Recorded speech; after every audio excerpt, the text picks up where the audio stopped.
अस्सलाम welcome to Anayat दवाखाना। दोस्तों कैसे हैं आप सब? उम्मीद है आप सब दोस्त खैरियत से होंगे। आज की वीडियो बहुत ही इंपॉर्टेंट वीडियो है और आज की इस वीडियो में मैं आपके साथ डिस्कस करने वाला हूं कि आप एहतलाम के मसले का कैसे हल कर सकते हैं, एहतलाम का मसला क्यों होता है, कैसे होता है और इसकी वजह को दूर आप कैसे कर सकते हैं।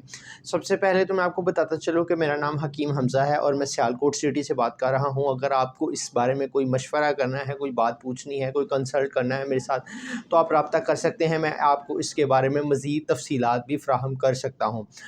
सबसे पहले मर्ज़ के ऊपर आते हैं तो हम ये जो एहतलाम का मर्ज़ है, जब मैं पेशेंट्स को देखता हूँ, चेकअप करता हूँ, तो मुझे काफ़ी ज़्यादा जो है ना वो उनके अंदर मसाइल देखने को मिलते हैं। एक मसला तो वो एहतलाम का बता रहे होते हैं, लेकिन उसके साथ साथ डायग्नोस करने पर पता चलता है कि बहुत सारे मसाइल हैं जो करंट टाइम में वो फ़ेस कर रहे हैं और उसकी वजह से उनको ये मसाइल आ रहे हैं।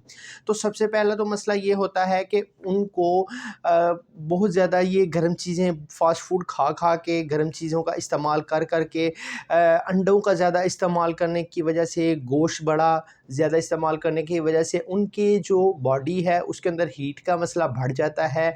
उनके स्टोमक के अंदर, उनकी बॉडी के अंदर हीट जो है ना वो बढ़ जाती है, ब्लड के अंदर हीट बढ़ जाती है और उसकी वजह से ये मसला कॉमन है, क्योंकि इसकी वजह से फिर आहिस्ता आहिस्ता मसाइल पैदा होते हैं। इसके बाद जो है वो दूसरे नंबर पे जो मसला आता है कि अक्सर किसी दूसरे मर्ज़ की वजह से, किसी दूसरे मसले की वजह से भी एहतलाम की शिकायत होने लग जाती है। जैसे कि 18 से 19 साल की उम्र एक ऐसी होती है कि यहाँ से शुरू होके आगे 20-25 साल तक जो है ना, इस टाइम साइकिल के अंदर अंदर काफ़ी ज़्यादा जो है ना वो पेशेंट्स इस मसले को फ़ेस करते हैं। उसकी वजह ये होती है कि वो कुछ ख़यालात, सोचें इस तरह की सोचते रहते हैं जो कि एहतलाम की वजह बनती हैं। कुछ वो ग़िज़ा का इस्तेमाल सही नहीं कर रहे होते, वो भी इसकी वजह बनती है। और कुछ तो ऐसे मरीज़ होते हैं जिनको असल में जेन्युइन जो मसला होता है वो उनकी बॉडी की तरफ से होता है। लाइक उनको कोई ऐसी डिज़ीज़ होती है, कोई ऐसा मसला होता है जिसकी वजह से वो इस सीरियस मसले का शिकार होते हैं। तो इसके लिए सबसे पहले तो होता है कंप्लीट ट्रीटमेंट कि आप इसका कैसे हल कर सकते हैं। तो सबसे पहले आपको बताते चलें कि अगर आप इसका हल करना चाहते हैं, अगर आप चाहते हैं कि आपका ये मसला ठीक हो जाए, आपको ये इस मसले से छुटकारा मिल सके, इस मसले में कोई कमी आए, तो आप पानी का इस्तेमाल ज़्यादा किया करें। उसके साथ-साथ आप अपने जो है वो डेली रूटीन को थोड़ा-सा चेंज करें। सुबह के टाइम सैर किया करें, वॉक करें, अपने माइंड को फ्रेश करें।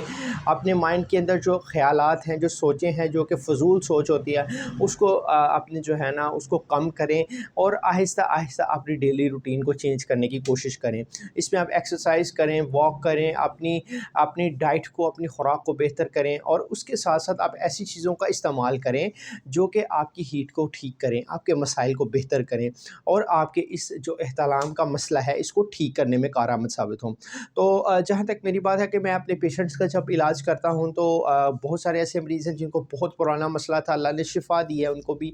और उसमें भी ये है कि आप अगर आप इसके बारे में मज़ीद डिटेल चाहते हैं, मेरे साथ व्हाट्सएप पर आएँ, नीचे डिस्क्रिप्शन बॉक्स में व्हाट्सएप का नंबर दिया मैंने, तो आप व्हाट्सएप पर आएँ, मैं आपको उस पेशेंट की वीडियो रिव्यू सेंड करूँगा ताकि आपको पता चले, देखें आप कि भई ये मसला उनको था तो वो कैसे ठीक हुआ।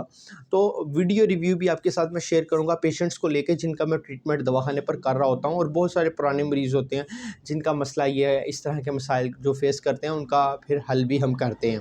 तो अगर इसमें कुछ चीज़ें होती हैं, अगर आपको कब्ज़ का मसला रहता हो तो कब्ज़ को दूर करें, आपके एहतलाम के मसाइल बेहतर हो सकते हैं। अगर आपको बहुत ज़्यादा दिन में 2-2 4-4 दफ़ा जो है ना वो एक-एक दिन में, 2-2 दिन में एहतलाम की शिकायत होती है, तो सबसे पहले आपको चाहिए कि आप किसी जो है ना वो तबीब से मशवरा करें, इस बारे में राब्ता करें, हमसे राब्ता करें, हम आपको बताएँगे कि इसका हल क्या है और इसको फ़ौरी तौर पे हल करने की कोशिश करें। क्योंकि अगर इस मसले का आप फ़ौरी हल नहीं करेंगे, आहिस्ता-आहिस्ता मसाइल पैदा होने शुरू हो जाएँगे, फिर ये बिगाड़ पैदा होगा और आपके मसाइल लंबे हो जाएँगे और किसी और मर्ज़ को भी जन्म देंगे। तो इसलिए कोई भी मसला हो, उसका हल ज़रूरी है। उसका हल अगर आप करना चाहते हैं तो आप राब्ता करें, हमसे भी राब्ता करें, इंशाल्लाह हम इस मसले का हल करेंगे। आपको इसके बारे में मेडिसिन प्रोवाइड करेंगे, एक कोर्स बना के देंगे। विद इन फ्यू डेज़ आपको रिलीफ़ मिलेगा, आपके मर्ज़ के अंदर कमी आएगी। सबसे पहले आपका मर्ज़ रुकेगा, उसके अंदर बेहतरी आना शुरू होगी, आहिस्ता-आहिस्ता वो ठीक होना शुरू हो जाएगा। डिपेंड करता है कि आपका मर्ज़ कितना पुराना है। अगर ये मर्ज़ बहुत ज़्यादा पुराना है तो थोड़ा टाइम लेगा, अगर ये बहुत ज़्यादा पुराना नहीं है تو جلدی کوشش کریں گے کہ اس مسئلے کا آپ کو جو ہے نا وہ ایک بیٹر سلوشن دیں تاکہ آپ ان سے چھٹکارا حاصل کر سکیں۔ تو ملتے ہیں انشاءاللہ کسی نیکسٹ اور اچھی سی ویڈیو میں، تب تک کے لیے عنایت دعا خانہ کو اجازت دیجیے، حکیم حمزہ کو اجازت دیجیے۔ ملتے ہیں انشاءاللہ کسی نیکسٹ اور اچھی سی ویڈیو میں۔ ویڈیو پسند آئی تو اس کو لائک کر کے اپنے فرینڈز اینڈ فیملی ممبرس کے ساتھ یا ان دوستوں کے ساتھ ضرور شیئر کر دیں جن کو یہ مسئلہ آ رہا ہے اور وہ اس سے چھٹکارا حاصل کرنا چاہتے ہیں۔ بہت شکریہ۔ السلام علیکم ورحمۃ اللہ۔